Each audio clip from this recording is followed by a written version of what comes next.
I'm SP from Better Podcasting, a show dedicated to help make your podcast better. And it is part of the Get a Geek Network, just like the show you're checking out now. Shows on the network are individually owned and opinions expressed may not reflect others. Find other insightful and wonderful geeky shows at GonnaGeekNetwork.com. This is the official GonnaGeek.com show. Each week, we run down the latest news and happenings in the world of geek. These are your hosts for the show, Steven, Chris, and SP. Welcome to an all-new episode of the official GonnaGeek.com show. I am Steven Johndrew, and I am pleased to say SP's here this week. I am, and I am pleased to hear you call me SP versus Stargate Pioneer, which, you know, SP is the name that I go by. So thank you very much. It is a great week. This has been a really fun week, and I can't wait to talk about what's happened and what's coming up. And this is just going to be a great show.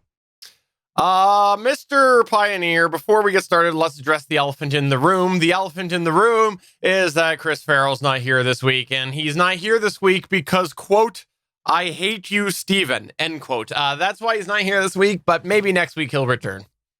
Maybe. Those were pretty much his direct words. He said he couldn't take it anymore and he needed his alone time, so we gave it to him for today. You know, co-hosts can be fickle sometimes, so we just let them go be fickle, and hopefully they'll come back because this is fun for us. This is a hobby, but we do like Chris talking about things like his favorite gaming console, the PlayStation 5. Yeah, for sure. You know what else is fun? Taking shots at people when they're sick and not able to podcast. Not that that's related. Not that that's related at all. We'll see if he actually listens to this before we have him on again next week. Hey, good news for you before we get into the news. This is kind of actually news. That One More Thing event happened last week that we were talking a little bit about, and you got your Apple TV. No, you didn't.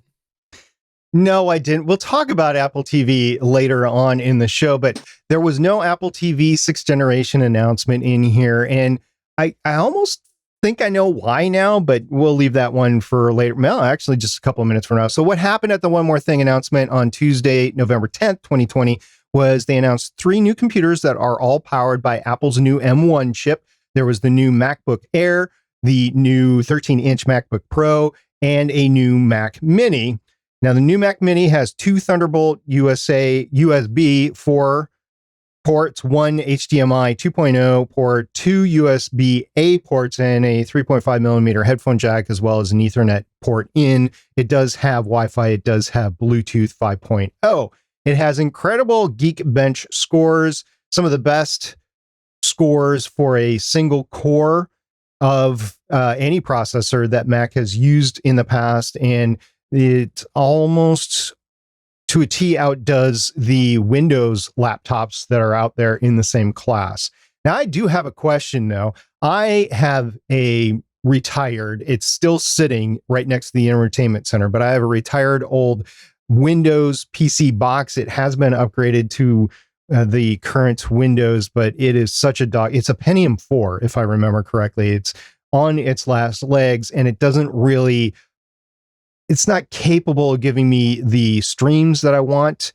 So I want to upgrade it, and I want to condense my entertainment center. So I am seriously thinking about getting one of these new Mac Minis and throwing it in there. And my question to our audience is, what do you think about that? What do you think about replacing very old aging? I mean, it's done for anyway, no matter what. Old PC with this new Mac Mini. One consideration is it's HDMI 2.0 only. It's not 3.0. It does support up to 6K resolution. My TV right now is 65-inch 4K resolution TV. So I want to know what your opinion is on this. Now, the bottom line is $699. I would increase that to 16 gigabytes of RAM. That's an extra $200. I would also increase the storage from 256 to 512 gigabytes, which is an additional $200. So basically, I'm looking at about $1,200, which is a lot for a little box to sit in my entertainment center. So that's my question to everybody. What do you think about getting one of those for the entertainment center? How long do you think it would last? Would it last long enough? And do you think it would replace an Apple TV 6th generation for me? It's a good question, and I look forward to hearing what everybody has to say about that. For me, I personally think it's overkill for just displaying my picture on your TV. I know that's the sole purpose of it, but that's just my decision or my thoughts on it. More often than not, YouTube would be used to stream your face on my TV. Yeah. Yes, it's true. And I understand that you also usually fall asleep on the couch because you like to fall asleep looking at me. It's because I'm old. Please get in touch with us through any of the ways, including over at our Discord server at gonnageek.com/Discord. We'd love to hear what you have to say about that. And if you don't like what that idea is that he has, give him a suggestion on some of the other things that he might want to look into instead. That would be great. Check that out at gonnageek.com/Discord, or if you want, you can tweet him. He's at Stargate Pioneer on the Twitter sphere. Should we go and move into the news? I think so. We got a lot to go through.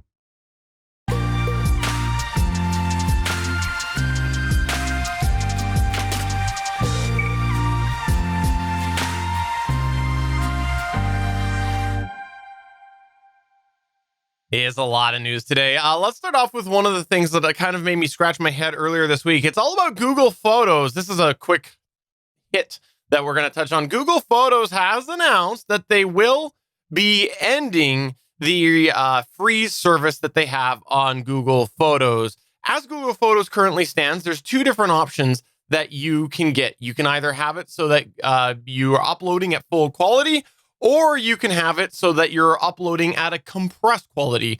They call that a quote high quality. It's not unmodified, it's not original, but it is high quality.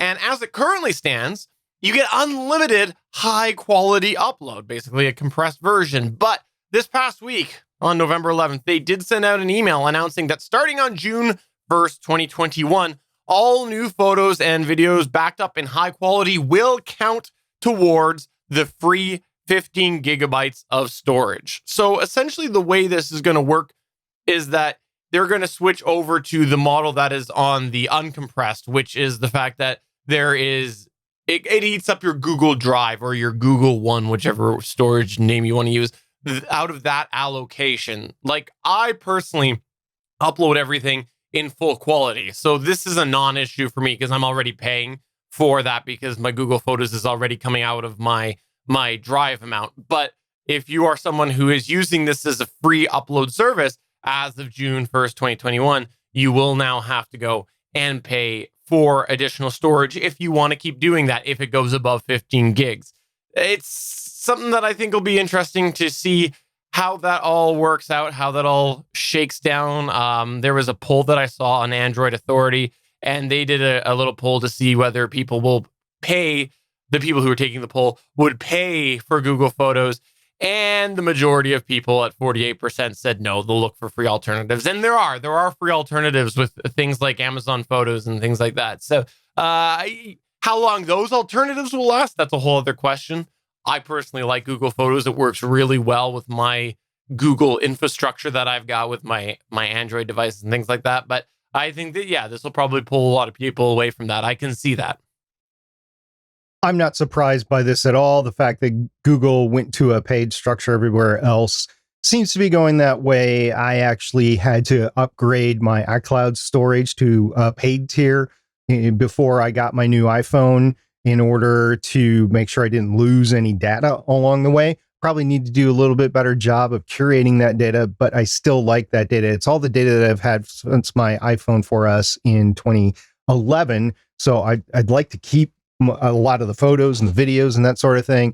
So I will continue to use iCloud. Now, if I was doing a Android device, I would probably use Google and I would pay for Google. Matter of fact, I do pay for Google storage because of all the podcast stuff that's on there, just not as much as I would pay for the Google Photos. So this was just a matter of time before it happened, and it just happened now. So I'm okay with it. And I think it works great for the people that use it.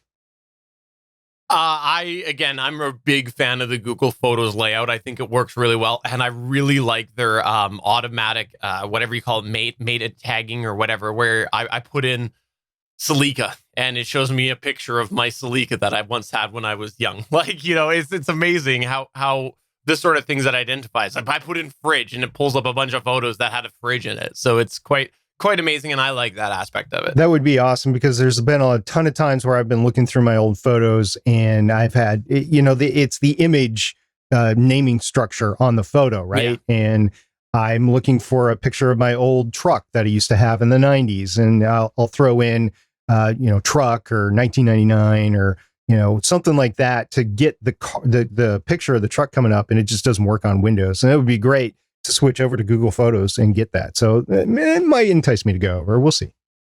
All right, well, let's go on to the next news point here, which is from Stargate Pioneer, and I think you'll be shocked that it's space news. I have a lot of quick space roundups this week. The first of which is we saw the SpaceX Launch Crew 1 last night. Everybody in the Gonna Geek show, we were watching it and we were texting back and forth. We were all streaming it on YouTube. I don't know if everybody was watching on the SpaceX stream or the NASA stream, but we were all watching one of the streams or the other. It was great. Well, today there was a news story out on space.com by Robert Perlman that said that there was a reveal of what the zero-G indicator was on the SpaceX Crew 1. The correct term is there was a stowaway. Okay. So there was a stowaway and it was Baby Yoda. Yep. So while this is not Baby Yoda, this is an actual Yoda. I wanted to bring actual Yoda out and show everybody my actual Yoda. And it's very creepy looking, isn't it?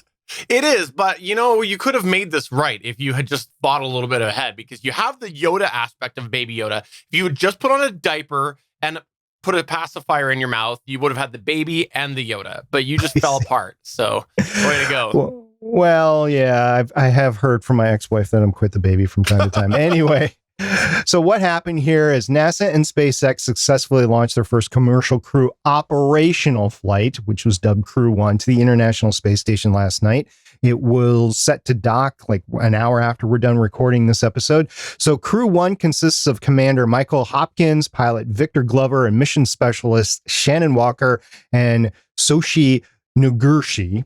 And as a part of the flight, NASA has a long tradition, which dates back to the earliest NASA and Soviet crewed flights, of astronauts flying small dolls to signal when they enter orbit. The toys, which are generally tethered to a wall or other anchor, begin to float about the cabin when the launch phase of the flight ends, indicating that the crew is in zero-G. Crew 1 decided, based on their backup NASA astronaut Kel Lindgren's recommendation, who is a big Star Wars fan, to use a Baby Yoda doll, correctly named the child, by the way, it's not Baby Yoda, for the zero-G indicator on this flight. If you are interested, you can find that same small plushy toy at Target this holiday season for $12.99. No, you would have been able to if this didn't happen. And now they're sold out everywhere. You've checked already? I haven't. No, this is great. Really cool. I love whoever's idea this was and whatever minds were put together to come up with this idea. Whoever was involved, you all deserve credit. Fantastic. The child is one of the best things that we've gotten out of sci-fi in recent years. Just a phenomenal character. I don't care about this whole cancel Baby Yoda thing that came from last week's episode. That's BS. It paid off in the story this week. Just mind your own self. It's a fictional story. Who the heck cares? Baby Yoda is fantastic. And kudos to everybody involved making that decision. Fantastic. Well, the decision went to Crew 1, but they needed a little inspiration from Kel, who I don't know if I've mentioned it on the show before or not, but I spent 4 years living very close to Kel. So it was an honor knowing him and back then, and I may or may not have been in communication with him recently. That's awesome. Well, very cool. And Baby Yoda is now in space. How cool is that? All Yoda's right. In space. The next news point that I've got here is all about the Xbox. Let's continue the discussion that we had last week about consoles. As you may have heard, there are a little bit of delays / troubles trying to get a hold of the current generation of Xbox. This is the Xbox series. And yes, I will always refer to it as the Xbox series because it is not just one. It's not just the Xbox Series X. No, there's the Xbox Series S, which makes it the Xbox series. And there is a problem getting a hold of these because they're a short demand. this is really not surprising because there's usually a hard time getting a hold of any console that is new, let alone a console in the current COVID climate. All sorts of technology delays have happened because of all of the problems that have come with COVID. This is apparently believed to continue until midway through 2021. Microsoft CFO Tim Stewart has said that they expect to have the Xbox Series X and Series S shortages to continue through the first quarter of 2021. Quote, we'll have supply cranking over the next, 4, 5, 6 months. And that's when I expect to see really the demand profile start to be met, which will be really, really great. They really anticipate this in the April to June period. That's when it's looking like you might be able to walk into a store and buy an Xbox Series X or S reliably. I guess we'll see. I have to say, that's not bad. If they actually are able to follow through with that in the current world with a very hot product like this, April to June, that doesn't seem terrible. I was thinking maybe next holiday season we would see people be able to actually get them. Well, we'll see. We'll see what the demand is. Right now, there's no real need for the new console because all the games can still be played on the old Xbox One consoles for now. So there's really no need to go up to it. I was talking, like we were talking on the show last week, I was talking to a bunch of people at work that are fervent gamers, and they all to a T, they all have extra income. They all have the available funds for this. They all said, nope, I'm not interested in trying to get it. It has already sold out everywhere. And when it becomes available, if I'm around, I will actually purchase it, but I'm not interested in needing it right now. Eventually everybody will. And I think what we talked about last week kind of fits the bill here, is that I will get both of these eventually when they are available. I'm not going to go out of my way. Matter of fact, I might wait until the second generation is, or the refresh. What did Chris call it? The version 2? I think he called it the half generation or something like that. Yeah, half generation when it comes out and it's more available. I'll be fine waiting for that because everything that I've got is working fine right now. I think the half generation, you bring up a really good point. Under usual circumstances, that seems really good. But the PlayStation 5 and the Xbox Series are really big for a console. They're not a great profile objectively, I think, compared to some of them. When we were referring last week, I was editing the show, I was listening back to us refer to the PlayStation 3 that I owned. And I said that I had the big fat PlayStation 3, which was the first one, which is small compared to some of these current consoles. And so that was such a big thing when they went to that half generation. Hopefully, we'll see a huge reduction in size on these half generations because, again, I think that both of these are really odd form factors and are going to be really hard for some people to place them in their living room if it's just a living room and they don't have a dedicated entertainment rack that is open.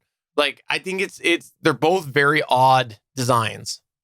I'll be honest, in the last week, I was looking at both my main entertainment centers, the one in the living room, the basement, and the one in the great room upstairs, as to how I'm going to reconfigure them to have one or the other in. I think I know how I'm going to do it in the basement. I'm just going to take out an old CD player that I have in there, and it's going to fit the PS5 just fine. Up here, I'm going to have to do some major rework of how I have my entertainment center set up in order to fit that box in it. I've thought about leaving it out, which I still might. I might put it where that big giant PC is outside. It'll help with the airflow around it. It's just not going to look neat and tidy. And, I'm headed into my grandfather stage soon, and I would like to have my stuff not fooled around with little babies running around the floor. So I got to start thinking about baby-proofing the house again. Oh, I'm so glad that you're getting close to that and I'm past that now. That's awesome. Because I remember we were having conversations not long ago about all the troubles I had to have putting a lock on this door, locking myself out an hour before we did a podcast. I will say I'm pretty impressed at the ingenuity of your kids wanting to get in to play with dad's toys to podcast. Well, I guess we'll see what happens with this. I think for me, assuming that there is a reason for me to buy these, mainly for the kids, because ultimately I've had 2 series where I've bought a console, at least 2 series, and had great ambitions to being a console gamer and not had it happen. So the reality is I'm not a console gamer. Like that's just me. I have other things I'd rather do than console game when I have spare time. So I think it'll ultimately come down to the decision being, does this fit for my kids? And if that is the case, I think I'll probably wait until there's wide availability on the Xbox All Access. I'd rather do the payment plan. It makes it easier to swallow. And it bundles with a service that I'm already paying for. So I think that's probably what I will hold out for is that availability if we decide to do it. We might not. Like you said, we'll see what demand's there. And we'll see what the games are requiring, because there might be a game that your kids want to play that just isn't supported as well on the Xbox One anymore. You never know. For sure. All right, let's go on to the next news point here, which I'm just going to say, told you, it's just everything's getting delayed. That's right. And we've talked about this before, but there was an article on space.com written by Tariq Malik on 11th of November, 2020. That's last Wednesday. And the title was, NASA says Boeing's next Starliner test flight won't launch until 2021. So Boeing's next test flight of its CST-100 Starliner commercial crew capsule for NASA won't launch until early 2021 due to ongoing software checks, according to Steve Stick, which is NASA's commercial crew program manager at the Kennedy Space Center in Florida. 3 astronauts are currently training to launch on Boeing's first crewed Starliner test flight. The crew includes Mike Finke, Nicole Mann, and Barry Butch Wilmore. So we won't see Starliner actually take humans up into space until 2021. It says early 2021, which honestly could be anywhere up to June 30th, 2021. We'll see when this actually happens. While this does continue to be delayed, and it seems like we've had a couple updates like this, let's just say that the good news is it should probably still launch before the James Webb Telescope. It might. We'll see. It would be cutting it close at that point. The James Webb Telescope's never going up. Admit it now. It's done.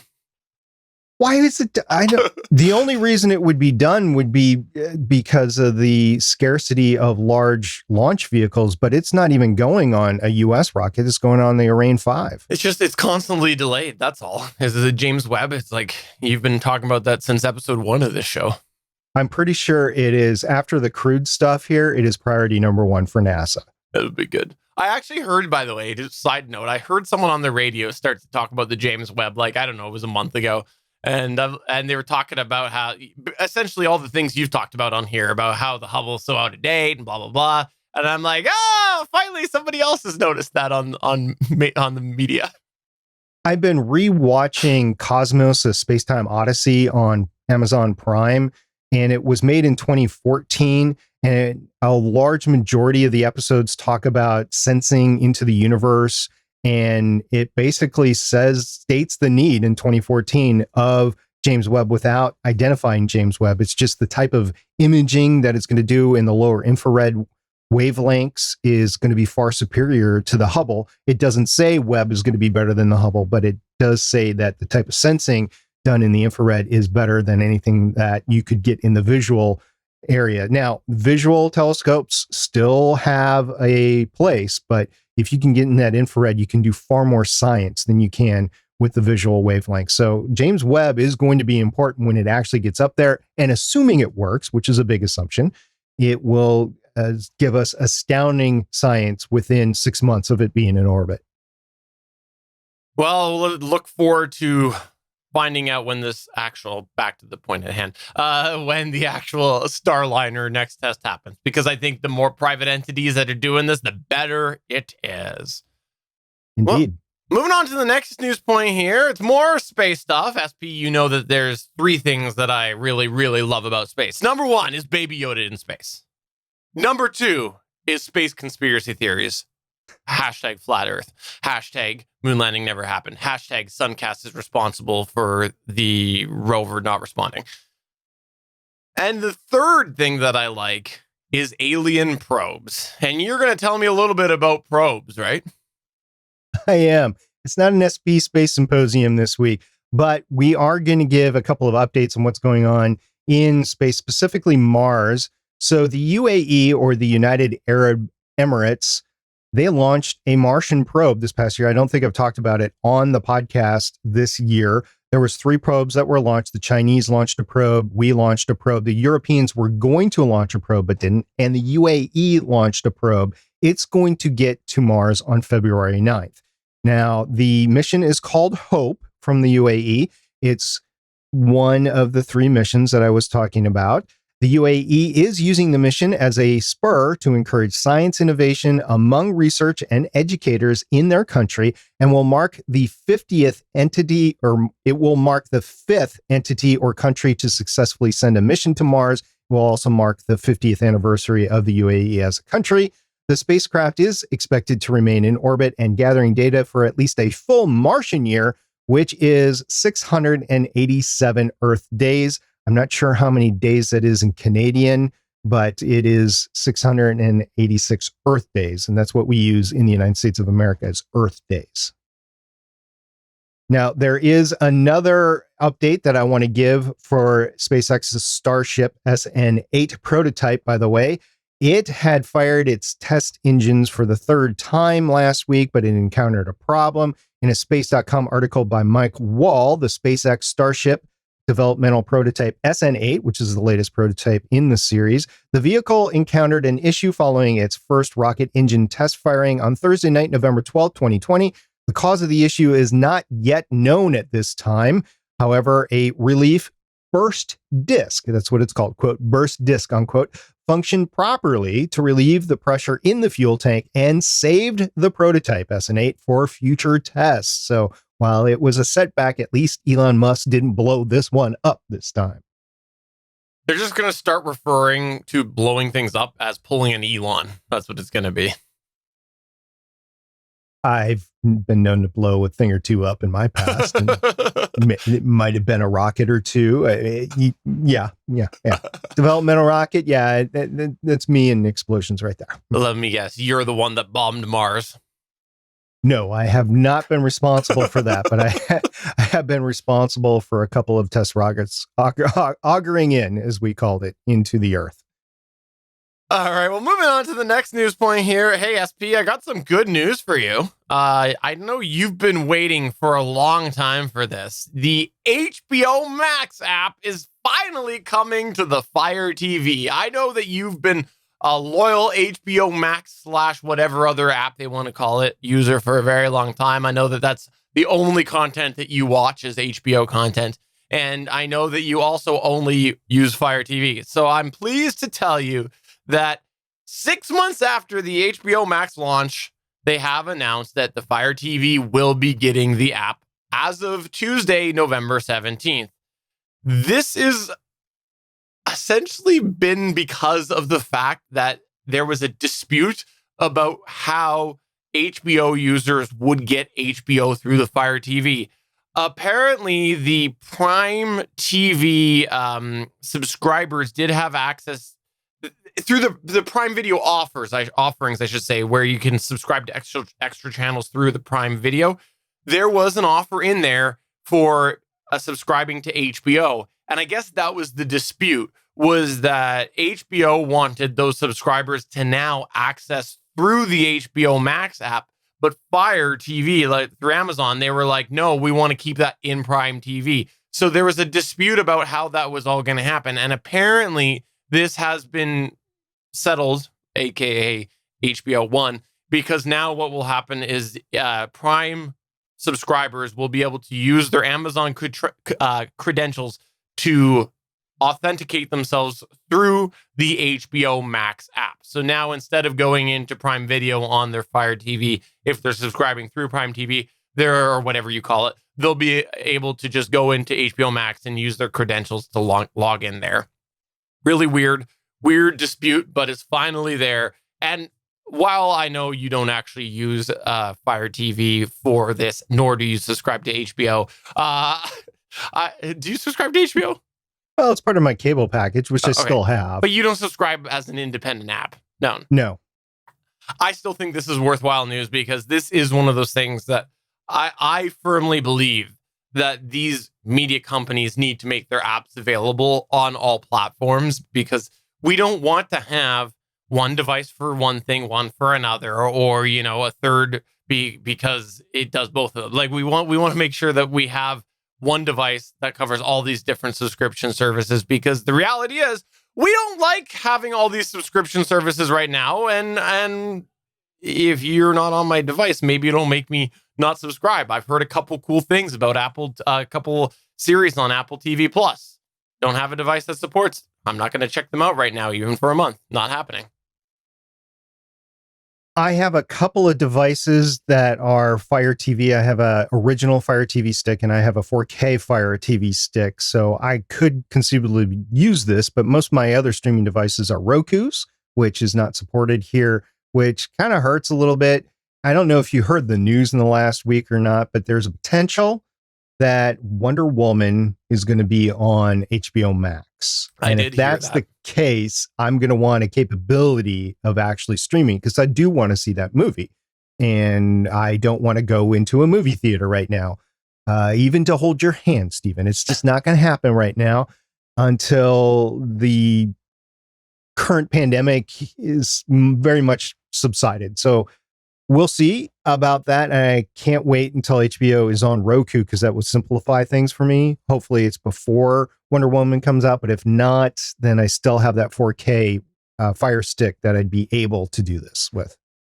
You mentioned Roku. I have concerns about Roku's future with them not getting HBO here yet, and Amazon beating them to it. I don't know what the dispute is there, but Roku was the go-to. But I feel like there's a few instances recently where they're falling behind, and I don't think that bodes well for Roku.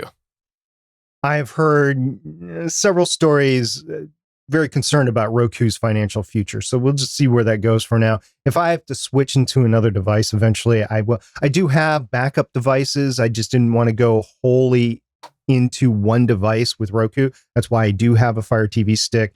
That's why I do have a third generation Apple TV, and I've wanted a sixth generation Apple TV. I also have a heck of a lot of Xboxes and PlayStations in the house that I could swap to as long as the app is supported there. So there are options here.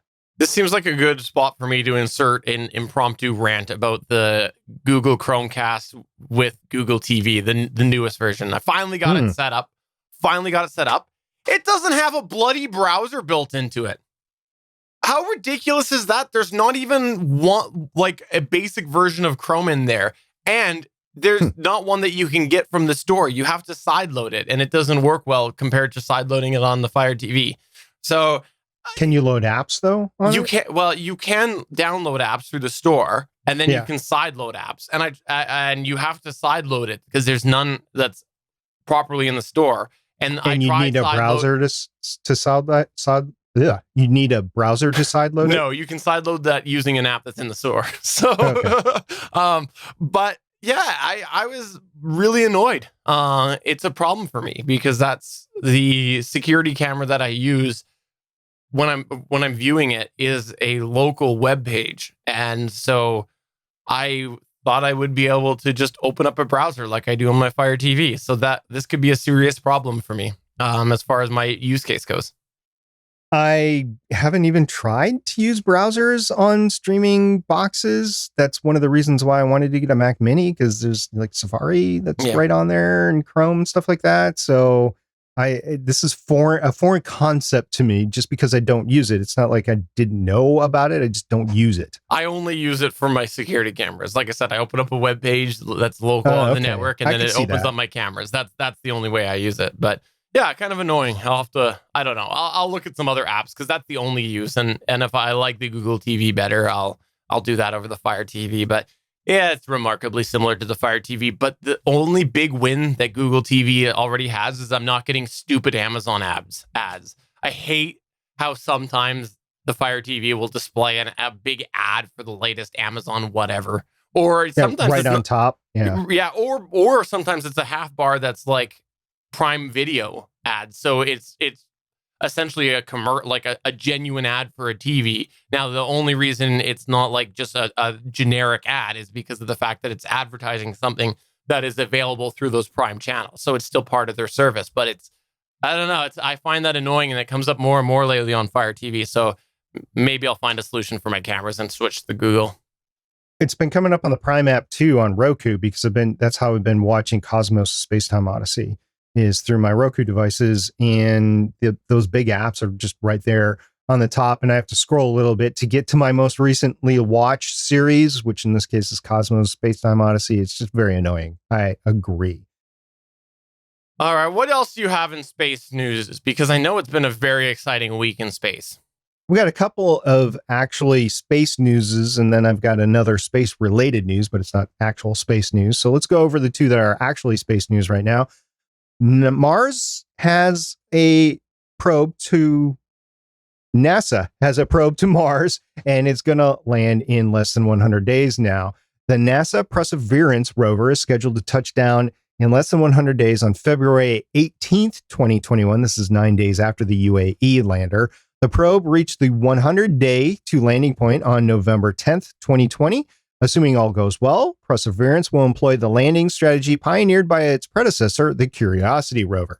A rocket-powered sky crane will lower Perseverance to Jazero's floor, which is the crater that it's landing on cables, then fly off to a crash land in a safe distance away. So that is the same process of how Curiosity actually landed on Mars, and they're going to use it with Perseverance, which is the same size of rover, actually. It's just the next generation up. It's like Curiosity version 2.0, and they're landing the same way. And don't forget, it's got the Ingenuity drone that you can't fly, Stephen. Yeah, no, I'm going to fly that. And only if they don't bomb Mars, because pretty sure that these are both going up in smoke when they bomb Mars. That would be really tough to handle on this one because everybody loves that rover already, and it's not even there. And talking about the rover, one thing that it's going to do is grab a Martian sample.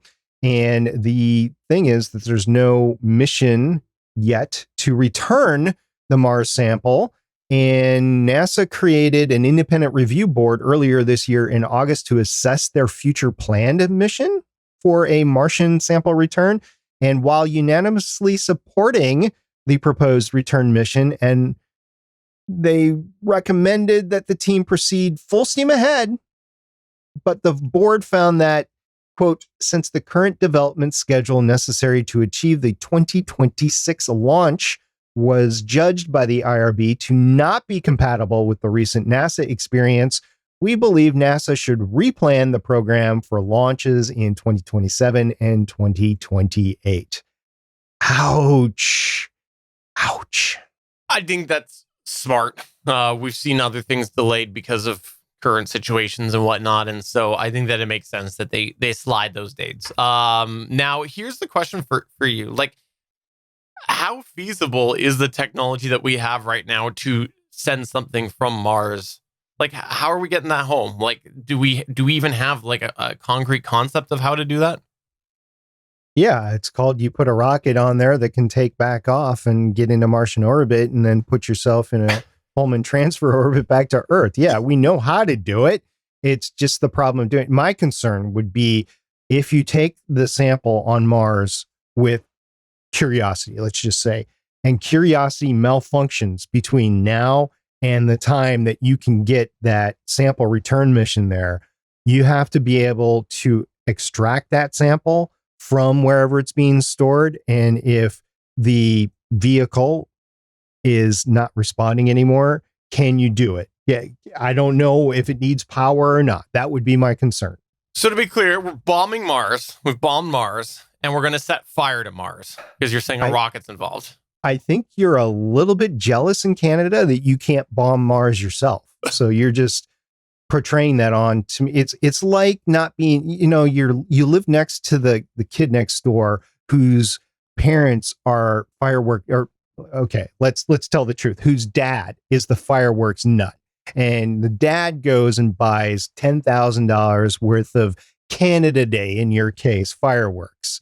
And so you're jealous that you can't set off these fireworks because the kid next door is setting off all the fireworks. That's you. You want to be the one to set off fireworks on Mars, and you want to bomb Mars. No, I think it's more like you have a neighbor, like you just said, who's setting off all the fireworks. But now that neighbor has stopped buying fireworks for many, many years and instead is paying his other neighbor to set off fireworks on his behalf. That's what's happening with the space program right now.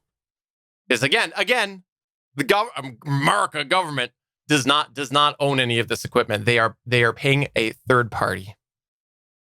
No, they own the landers. That's all the Mars stuff is NASA owned. We're off the landers. We're back to you guys going up to this space station. We're off of that now. Okay, well, Orion is a NASA-based capsule. We're talking SpaceX here. SpaceX. Okay, well, that's what we got right now. Yeah, okay. Pew, pew, shots fired. All right. At least we're back up. I don't see a Canadian cosmonaut up there. Whatever you guys call yourselves. Astronaut, I guess. All right, let's go to the next news point here, which is about fake space. Space Force has been renewed, right, SB? That's right. Yeah, to be honest, I did not find this. Chris found this, and I'm stalking for Chris on this podcast. Space Force was renewed for season 2 at Netflix. This was an exclusive article that was posted by the HollywoodReporter.com on November 13th, 2020, written by Leslie Goldberg. Netflix has renewed its Steve Carell-led comedy Space Force for a second season. Production on the Steve Carell comedy will move from LA to Vancouver in a bid, sources say, to reduce costs on the pricey series. As part of a larger creative revamp, Norm Hitchcock has also joined the series and will serve as co-showrunner alongside Greg Daniels. Hiscock, a frequent collaborator with Daniels, counts Brooklyn Nine-Nine, Parks and Recreation, People of Earth, and King of the Hill among his credits. Filming is set to begin in 2021. All right. So first off, yes, we know it's Steve Carell. Okay. I know before you send your mail to SP. Secondly, no, send your hate mail to js@getageek.com. Fair enough. Second thing with this is I'm happy this was renewed because right now, whether or not I think Space Force season 1 was good hinges entirely on how they handle season 2. Because I really dislike the last couple episodes of season 1. I think it was very poorly handled. So season 2, like I've said that from the beginning, I really have issues with how season 1 let off. But overall, I enjoyed the season. But where it ended is a big question mark for me. So we'll see what happens with season 2. I have concerns over these creative changes. I think that might be an indication that not only are they going to have a lot smaller scope of what you see on screen because they're trying to reduce budgets, but the fact that we have another a creative shift in here as well, I think is also probably a tonal change. So I think we'll see what happens. This is not uncommon where all of a sudden a season 2 has a new showrunner attached and you see a change in tone for the show. So I do have reservations, but we'll find out. I thought the series showed a lot of heart, but I share your concerns about how the series ended. I actually didn't mind the last couple of episodes. I did mind the cliffhanger at the end of season 1, especially when I knew that season 2 had not been greenlit yet. Right. I felt really pissed off, actually, when I got to the end. And recently I watched the Away series, which was recently canceled. It was starring Hilary Swank, and it got to the end. It wasn't a very good series. I don't recommend it, but it got to the end, and at least they ended it at a point where I could be satisfied with the series at an ending point.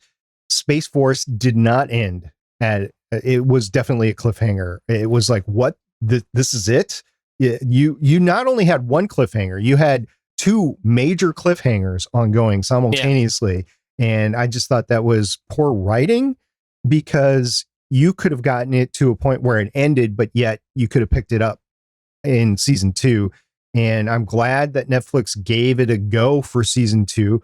It's obvious that they needed to make some changes because of the reduced cost to move it to Vancouver. I think Vancouver is a great place to film this sort of thing, by the way, just because of all the sci-fi that's filmed up there, or Toronto. But if you're coming from LA, it's an easier jump to Vancouver than it is to Toronto. We've both recently watched a series which you could argue about the successfulness of it moving from LA to Vancouver, Supergirl. And I think it was for the best for the show, but unfortunately it led to some bad things happening as well. And to be clear, Space Force, the TV show, did debut in May. So you might be saying, oh, well, they suffered the COVID problem, which we all saw in the series, in many series last year where they abruptly had to end. No, the production on this finished filming in January. So not the case at all. Yep.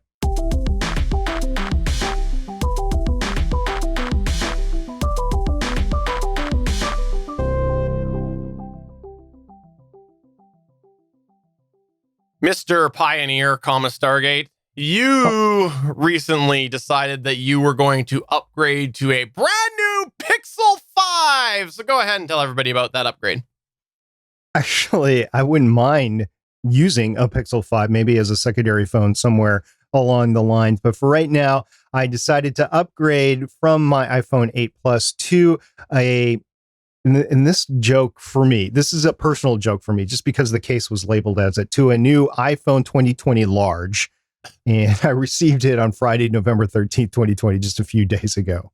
Yeah, his case, he posted this, I forget where he posted it, his Discord or something. It legitimately said iPhone large, right? iPhone 2020 large. Yeah, iPhone 2020 large. It's an OtterBox commuter case, by the way, that I'm using. I'm not using a MagSafe case, which we'll talk about later. But hey, if somebody refers to something that you've got as large, run with it. I see some size jokes from you. That's great. So this is an iPhone 12 Pro Max, and I want to talk about the setup process here. I had ordered it through Verizon to be shipped to my home because I just didn't want to fool around with going to the store to pick it up. I ordered the iPhone 12 Pro Max with 512 gigabytes of memory, and I ordered it in Pacific Blue, which I thought, this is the only color other than the space gray that I ever got. And then I went to look at my iPhone 6, which was gray. Go figure. Anyway, the UPS required somebody to physically hand it to in lieu of a signature, thanks COVID, and it was a mitigation on COVID. Now, a lot of people that I told that to are like, well, I don't get it. They're still handing it to you. You're not signing for it, but you're still having contact. And I'm like, well, yeah, but at least I'm not handing the pen back to them, or I'm not writing on their device with my hand or anything like that. So I can understand why they did that, but somebody physically had to be here, just like a signature, in order to receive it. I ordered it on November 6th, and this was the first day that it was available. I ordered it at 8 o'clock in the morning, which Eastern time, which was when they became available. My order was complete by 8:06. So that's why I got it first day. I've heard that they ran into shortages. So I don't know if you ordered it later on in the day, if you were pushed back or not. I know that day, if I ordered an iPhone 12 Pro, not the Max, I would have had to wait till mid-December to get it. So anyway, I got it. And there was no vehicle tracking that they gave me through UPS. There was no, hey, we're 10 stops away or anything like that. So I had no idea when the thing was going to show. All I saw on the UPS tracking was that it was going to be delivered today. So I came home from work as soon as I could, and I stewed for a while. Then I thought, well, I can't just sit around. So I went out to do some yard work. I was out raking leaves in my backyard. When I looked up, I saw the UPS truck on the front of the street. I dropped everything that I had right then, and I sprinted to my front door to make sure that if somebody was receiving it, my daughter had taken delivery from the UPS guy, who was laughing up a storm because it wasn't the only stop that he was making that day for a new iPhone. This happens to be my fourth iPhone since 2011, and I have gone 3 years between purchasing each iPhone. So I've had each iPhone for 3 years. I started with the iPhone 4S, 64 gigabytes in 2011. I moved up to the 128 gigabyte iPhone 6 Plus in 2014. Then I moved to the iPhone 8 Plus in 2017. And then I have now the 512 gigabyte iPhone 12 Pro Max, definitely the most syllables in any of the iPhones that I have had. These are the 4 iPhones that I've had. I've actually had 2 Android phones. I had the original Droid. I don't know what it's not a Razr. It's the original Droid. And then my Samsung Note 3 along the way. The Note 3 was in conjunction with the 4S at the end of the life. The last year of the 4S was really sporty. My son ended up using this, and then he gave it back to me when he was done. So I've had 6 phones in total, but I've had 3 iPhones 3 years apart until here. So and anticipating that I will keep this phone for another 3 years, especially since it's so god awfully expensive. Now, why I upgraded to the iPhone 12 Pro Max, it's got a better processor than the 8 Plus that I had. It has more RAM. It has a newer battery, so it'll last longer. It has more storage because I was maxed out at 256. It has 512. I'm going to have to do a better job of looking at that storage, especially if the video that I want to do for the YouTube channel is on there. It has a better camera on it, which includes night mode and a 2.5 times optical zoom, which I've used both. It's fantastic. I'm glad I upgraded for the camera alone. And I had to stick with iOS versus going with the Pixie 5 due to my sister and her ability to use FaceTime. For those that are new to the show, my sister is mentally handicapped. She's got an IQ of about 20, and it's a miracle she even knows how to use FaceTime. So I'm just glad she can call me. But in order to do FaceTime, I still need to be on iOS. So that's why I did that. What I really wanted to talk about here is the multi-day upgrade process that I went through once I received the phone. Now, day one, I received it about 3 in the afternoon. I think by the time I messaged Steve and Chris, I was about 3:26. I think that's what the timestamp was on the message that I sent. So I got it about 20 minutes beforehand, and I immediately started to set up the phone. My daughter asked me if she wanted to watch me unbox it, with her, tape me unboxing. And I just said, no, I don't want to do that. I've seen a lot of cool unboxing videos out there for people that got demo phones, and I just didn't want to go ahead and go do that again. So once I got it out of the box and started to set it up, I decided to do the near field data transfer. Now I have 256 gigabytes of data. That near field transfer took 4 hours. Wow. That's a while for you to have neither phone to use. That's right. I had neither phone. I actually picked up my old, I think it was my daughter's old iPhone 6, which I had been using as a fitness tracker on the treadmill. And I picked that up just so I would have a phone with me, but it was, not very capable. I hadn't signed in on any of the apps or anything like that. So I was without a phone, which was problematic because all my authentication apps were on the iPhone 8. So I couldn't use that in transfer mode. I couldn't use the new phone yet. And let's take this one step further, because with 15 minutes left, the transfer failed. So I had to reset the phone. It was an automatic menu on the phone that it went through. I had to reset the phone, and I went through the 4-hour transfer again. So I was really tired at the end of the night, but the transfer was eventually successful. So 8 hours without your phone. Yes, 8 hours. I was using my iPad Mini 4 to communicate back and forth with you, actually, and with everybody else on Discord and Twitter and stuff. It'd be really cool is if there was like a cloud service that you could just like have your stuff up there and then you wouldn't need to transfer it. That'd be kind of cool. That's what I hadn't turned that on yet. Yeah. Since I increased my storage, I believe I have 2 terabytes of iCloud storage now. Since I increased the storage, I just didn't say back up to the cloud, and it still would have taken a while, but at least I would have had my other phone to use. So whatever. It took a long time. And the authentication apps, this was my first time changing authentication apps from phone to phone. There are some programs that won't allow an authentication app in more than one place. It has to be on one location, which is a good thing and a bad thing, because if you ever lose your phone, it's a bad thing, right? I did have those backed up to the cloud, but it took a long time. So when I went to bed on that Friday night, it must have been like 1 a.m. or something like that. It took me a while to get my authentication apps over, because I really needed my authentication apps over. If you're out and about and you have the authentication app on your old phone, which has no cellular data on it anymore, it's difficult to get the authentication app to work. So I just wanted the authentication apps to work on my iPhone. Finally got that done. It was a pain in the rear end, but I got that done. That was day one. And that's it. I transferred the phone. I could text. I could use the authentication apps for like Microsoft Teams and everything else for my 2-party authentication. And yeah, that was it. So day 2, I go in my podcast app, which is Overcast, and I try to listen to a podcast, and I couldn't because none of that data had transferred.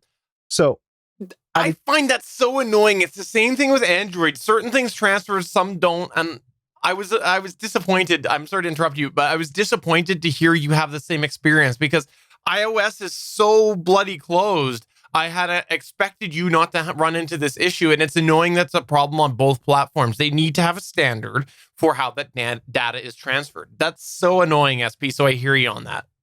So even if I would have had it backed up to the cloud, I don't think that 80 gigabyte, I have 80 gigabytes of podcast data. Yeah, I know we can talk about that later, but I have 80 gigabytes of podcast data and it didn't transfer. So it had to re-download every single podcast episode that I had. So if I listened to your show, it would have downloaded all those episodes over again. So Stephen, you might want to look at like the Gonna Geek stats and see if there was an uptick on Saturday. I will pretend that you never told me that.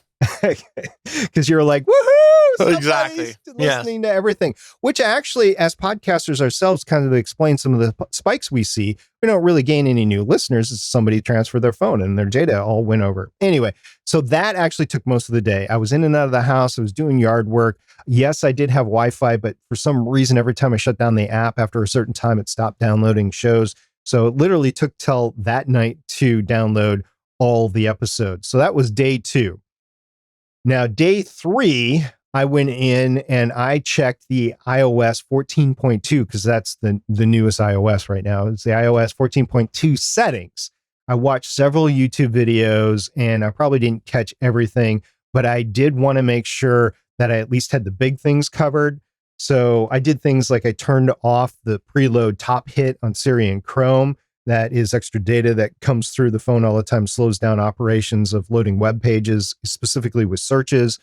I went into system services and I turned off things like location-based alert. And wow, there are so many system services toggles out there. And some of them I kept on, but a lot of them I turned off. And I had not turned anything off, I think, on my old phone because I didn't know about this setting. So that's something that kind of freaked me out. Now, the location data, there's a bunch that I turned off previously that had transferred to my new phone. But one thing that I didn't look into with the new iOS 14.0 is they have precision locations, which is good for things like drone flying. Like if you use your phone as an app for flying drones, you want it to be precise in your location because you want that drone coming back to you. But if you're in stores like Target or Walmart, you don't want them to know where you are in the store the whole time. That's very creepy, but that is a setting that is on the phone. So I turned that one off. And there was also significant locations, like places that you are quite a bit. I turned that off in there. There's different settings. It's up to you whether you want to turn it on or off, but I looked into that. Another big one that I turned off was background app refresh. So there was a lot of apps. You can think of it in terms of how I'll use the one that I hate the most because they kicked me off, which is Facebook. So if I had Facebook on my phone, I would want to turn that off. But it doesn't matter what social media it is. They all have background app refresh going, and I just don't need my data being used throughout the day when I'm not using my phone.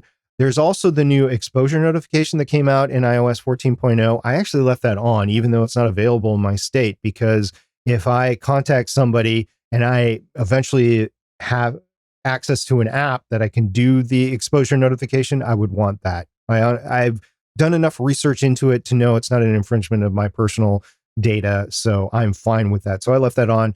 I turned off. There was 3 different things here: product improvement, analytics and improvement, and research censor and usage. They're all the same to me. So I turn all of them off. I don't need that data going back and forth. There is also personalized advertisements. I know some people actually enjoy that because if they're going to be advertised to, they want personalized advertisements. My thing is, if you give them information, you might be the target of an ad campaign that you wouldn't have otherwise. So I turn that off. Also, prevent cross-site tracking. And then another thing that I turned on was to forward my text messages to my old iPhone 8 Plus and my iPad Mini 4. So there should be interoperability between those. I still have my iPhone 8 Plus. I've used it a little bit. Like if I'm charging my phone and I still want that hand phone capability, if I'm at home, I can use my iPhone 8 Plus, or I can use my iPhone 8 Plus for video now too. So there's a lot of things that I can do with that. Okay, another thing that I did days 2 through 4 is I played with the camera. Oh my gosh, there is so many different settings. So Stephen, you're impressed by that? I am, because I'm looking forward to the high quality Hollywood productions that you've taken in the last couple of days, because that's why you bought the phone, because that's how they marketed it.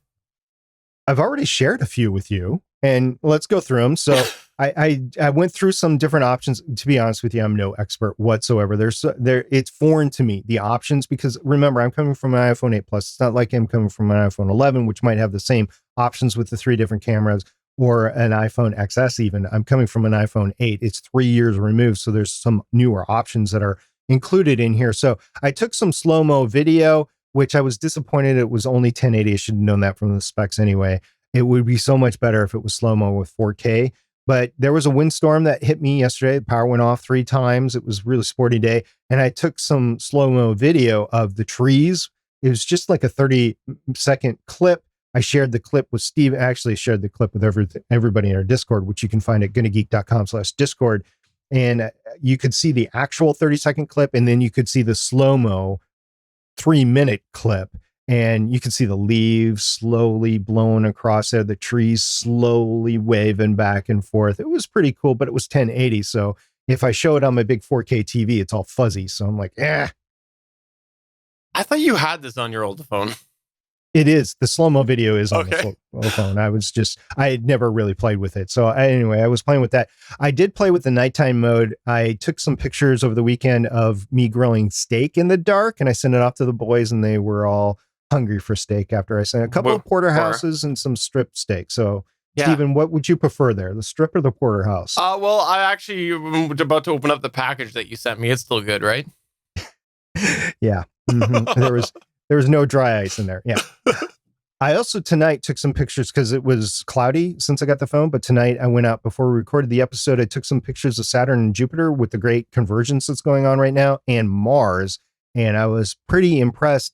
Just first time out of the box of being able to see the planets in the sky and still see the houses underneath them. It was amazing, the contrast that the camera was able to give. And I can't wait to get more in depth on that. This is one of the things that I love that I'll just say Google first did that other people ripped off. And I think that it's genius that the companies have started to do this, because night shots are such a problem and have been for such a long time. And they've all the different companies have created different apps for it. Like, I think Samsung even has their own version of it. It's not the actual baked in Android version. And I think that it's great because they turn out wonderful, like the pictures you sent us earlier today. Like, I think that it just night and day difference for usability of a phone at night. Night and day. See? Yeah. I am looking forward to taking some night shots, and I didn't take any time lapse yet, and it's available on the old phone too, but the lenses here are just going to be so much better. And I can't wait to put it on a tripod and just go out there and take some nighttime time lapse. It's going to be fun for me as an amateur photographer looking up at the sky there. So after the setup, after 3 days of use, was it worth the upgrade? And to that, I say, meh. Wow, SP, you just spent $1,400 on this new phone, and your answer to is it worth it is meh. Yeah, that's my answer. Meh. Yay. So, first of all, there's no home button on the thing, and that took some getting used to me. I had the phone that was the flagship phone that was the last to have a home button on it. And yes, there was the SX, there was the 11. This is the 12, and it was just all foreign to me. So the things that I would normally do, like a screenshot or switching between active apps or even on doing the lock on the phone, I had to figure out how to do. The lock, though, must be really convenient for you, though, not having to push the Touch ID anymore, right? Like, it must be super awesome, right? Yeah, so it's Face ID. Yeah, and which is cool because they got rid of the Touch ID because they said now it'll just recognize your face. So then they got rid of it. So super awesome. So it's like they went all in on Face ID, so it must be fantastic. Now, I have not been part of this conversation for a while because I have not had Face ID, but I know that there's been this controversy over wearing a mask and being able to open your phone. And guess what? I can't. Oh, When I'm wearing a mask, I cannot open my phone. So if I'm like the grocery store, like I was this afternoon after work, and I wanted to see what was on my list, put my phone up, and I have to now touch my phone and put my passcode in order to open it because it doesn't recognize me without the mask. So yay. And that's not really Apple's fault, so to speak, but they do have the technology to push the power button on the side and get your fingerprint that way. And they've put it on the iPad. So why the heck they didn't put it on this phone, I don't know. I still say the current environment emphasizes a ridiculous decision that they made to remove Touch ID, because when they did that, we weren't in COVID, and I get that. But there are a lot of people who use an iPhone day in and day out, a lot of them for work, that do have to wear masks. And they alienated all of them, making them go back to a passcode when they did it. And the COVID situation has only just heightened the awareness to this. So I do genuinely feel bad that you have to do that, but at least you can do a password, which I'm sure is 1111. 1, 2, 3, 4, 5, 6. Yeah. To emphasize your point, though, in the Apple Watch 6 event, one of the big markets they were going to was the professional medical field. And okay, all those people have to wear masks now. So all those people that have new Apple Watch 6s and got the new iPhone 12 Pro now can't open their phone at work because they're all wearing masks. Just emphasizing the point that Apple made themselves during a different announcement this year. One thing that was annoying was the battery percent, where I could have that as an option to show within the battery on the iPhone 8 Plus screen is no longer capable. It's not an option, at least that I found, that I can turn on. And I think part of it is because the battery is in the top right notch and there just isn't a lot of screen space up there, but there's enough resolution that they could. So I'm scratching my head over that. Anyway, I have to pull down the control panel to see how much percentage is left on my battery now. That's odd. So odd. Also, the notch is annoying. I've said it since the notch came out. I've hated it, but I needed to upgrade the phone, and I knew 3 years ago complaining about the notch that this day would happen, and it did. It happened. And yeah, the notch is annoying, but okay. Also, the iPhone 8 Plus was getting some eccentricities to it. It would kind of stall when I was flipping between apps. It wouldn't load all my emails correctly from time to time. So I knew it was on the way out. I knew I needed a new phone. So, okay, I got a new phone. Would a new iPhone 8 Plus have solved these issues? No, because it didn't have enough RAM, didn't have enough memory. And I needed a new phone. So this is it. There was one benefit to this, and that is I get a free year of Apple TV Plus. Worth it right there alone. What have you watched on Apple TV Plus? Nothing, because I don't have a device I use that will allow me to put the Apple TV app on it. It's not on Xbox? I thought it was on Xbox now. Well, maybe now, but but it wasn't though. Yeah. So my bottom line in all this is it was definitely time for a new phone, but this iPhone 12 Pro Max, in my opinion, is not revolutionary enough to have to change, especially at the gosh awful price of $1,400. Yes, I paid for it, and yes, I'm going to love it for 3 years, but I wish I could have hung on to that 8 Plus for another year. But was it courageous? Oh, Johnny, it was so creative. It was so courageous. It was great. So anyway, that was my setup and my initial reactions of the iPhone 12 Pro Max. I just didn't get that this is the best thing ever. And we talked about it before. The flagship phones, it's like, it's not as revolutionary or even evolutionary as it once was. It was just the old one was wearing out and I needed something new. I think that it's very interesting that they've eliminated the S line to their phones, because to me, like, from what I saw and from what you've told us right now, does this really feel like a full new generation of phones, or would it be more like an 11S? Well, yeah, I think you hit the nail on the head. In the biggest differentiation between this and the other phones, especially the Pro versions, is, the cameras. I'm on the video side of things. I'm holding up my camera from my 8 Plus to the camera of the 12 Pro Max, and that's a big difference in the lenses. I mean, one lens alone is bigger than the entire area of my lenses on the 8 Plus. So this is the camera on the 12 Pro Max is probably the biggest differentiation, which if you're a socialite, if you're a media influencer or whatever, or if you're a professional filmographer, right? This is the phone to use. Is it the phone for a hobby podcaster or a casual user? I don't know. Probably not. I mean, the money that I overspent on this phone, I could have probably spent on a nice mirrorless camera.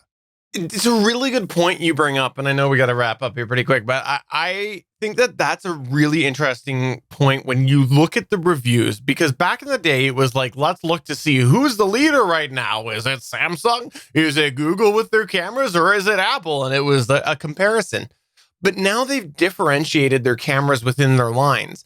And the fact that, like Apple probably has the better camera right now on the Pro Max, it's very expensive. So now you got to look and see like what other use cases are there to bring yourself up to there. So you're no longer being like, well, the Apple 12 camera blows everything else out of the water. No, the Pro Max camera does. And I know that's not true with some of the other cameras, but let's just go with it.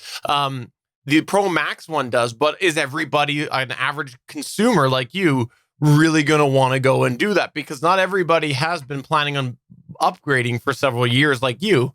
Some of them are only a year or two into their phones and not budgeted for it. So I think that it's an interesting thought about the differences now that are quite broad between the different levels of the iPhone 12. And the other thing is screen real estate, right? I'm old and I need a large screen to look at, which is why I went with the Pro Max. Is their biggest screen that they have in the iPhone lineup this year. But in doing some research, and I wish I had more time to actually like go in a show or a store and showroom between the 12 Pro and the 12 Max, and just the 12 and the 12 Pro Max.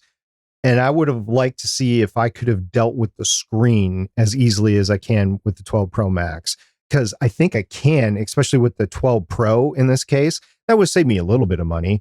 And the differentiation then is the camera. And the 12.5x zoom is so good. The lenses on this are so good. And especially with the nighttime photography that I want to do, this was probably the best solution for me.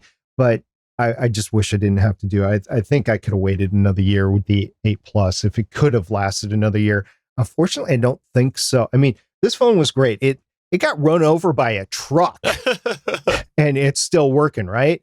It didn't have any faults with it then, but it just, I couldn't give it that extra year because I've limped a phone along for that last year before. And if I'm going to get the phone anyway during the year, the best time to get it is right when it comes out. For sure. Now, before we go, a few people in our chat, because we do stream this live on Monday at Geeks.live, had some questions. Suncast asked, how do you like the color? We had Kent ask, could you have plugged a drive in to copy this stuff over to during the process? And then also, it's not a question, but I'll go ahead and phrase it as a question. Albert basically said, how are you not a member of the cult if you can't see the Apple logo? Again, it wasn't a question. It was more of a statement, but I'll turn it into a question so we can talk about it. Well, let me handle the last one first. That's interesting. I went with the OtterBox commuter case because it literally saved my last phone. As I just said, it got run over by a truck, right? So I wanted the phone to be safe. The MagSafe cases from Apple itself, I think, would show the Apple logo, and just OtterBox decided not to do it, this case version. So yeah. I might actually go for the MagSafe solution eventually because it is MagSafe and it might link up to chargers a little bit easier in the future, or make sure it's charging versus not. Because if it's just off slightly, it won't charge, that sort of thing.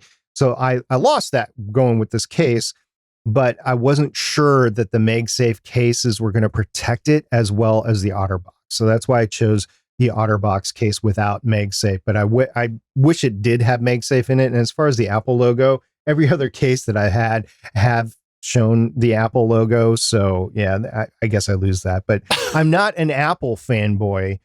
I'm forced to use it because of my sister. He's not He's not an Apple fanboy. He's a fan of Apple. There's a difference. Whatever. I'm just going to go right over that. So he asked, Suncast asked what color I did. I went with the Pacific blue, which is also why I got the blue case. From the front, you can't see any of the color, but from the back, you can see the color through the lenses. That's the actual color of the phone. I like it. I think it's beautiful. It is. And if I give this to another family member, it's ubiquitous enough that a boy or a girl could use it. So if my son ends up with this phone, if my daughter's ends up with this phone and I get a new phone, it can go either way, but I'm not using a gold phone and the girls aren't using a black phone. So it was a nice thing. I wish I could have gotten the Hunter green from the 11, but they got rid of that and they kept it with the 11 and they went with the Pacific blue. So, oh well. And the last question, I can't remember what it was. Transferring, could you have transferred using a USB drive or something like that?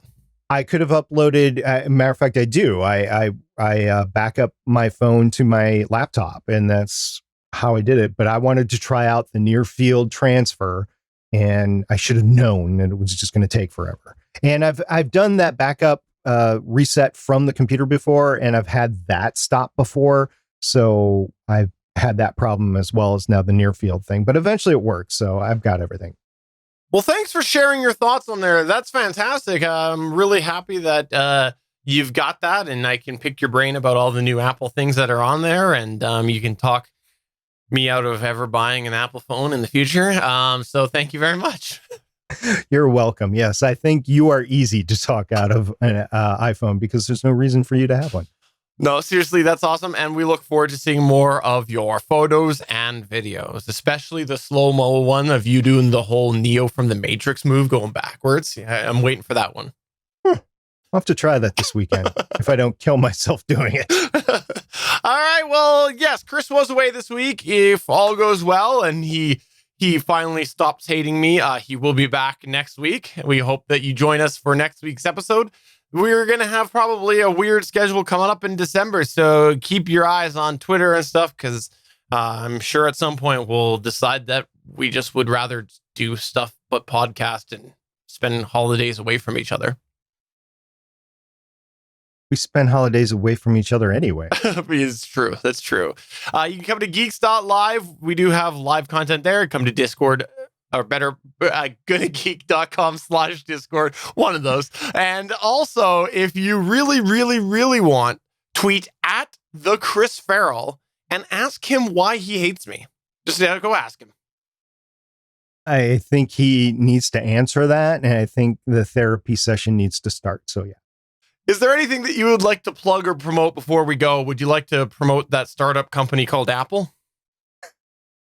No, what I want to promote is another GonnaGeek.com podcast, Adventures in Aurelia.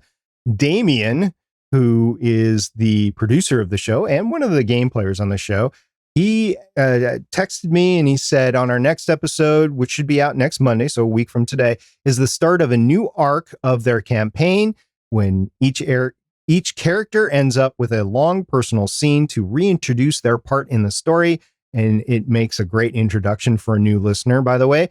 Teasers for that episode start with each character's scene as well as a brief recap. And those teasers can be found on the Adventures in Aurelia channel on the Gonna Geek Discord server, which you can find at GonnaGeek.com/Discord. You can also find it at betterpodcasting.com/Discord too. And unfortunately, Damien just wanted to state that he doesn't know because restrictions in the state that he's in will drive them back into a short hiatus, but they will continue to remaster some episodes until they can record again. So if you want to start the entire saga of Adventures in Aurelia, Damien is remastering those very beginning episodes. A few of them are out now, and they are worth it. Damien has done a great job of remastering them. Listened to a couple, and I am really enjoying their playthrough of their game that they're playing. Awesome. But that is going to go ahead and wrap us up here. So for episode 354 of the official GonnaGeek.com show, I'm Stephen John Drew saying SP's official review was met, which means that his phone cost him $466 per letter. MSP, gonna go and cry now. Bye. Bye.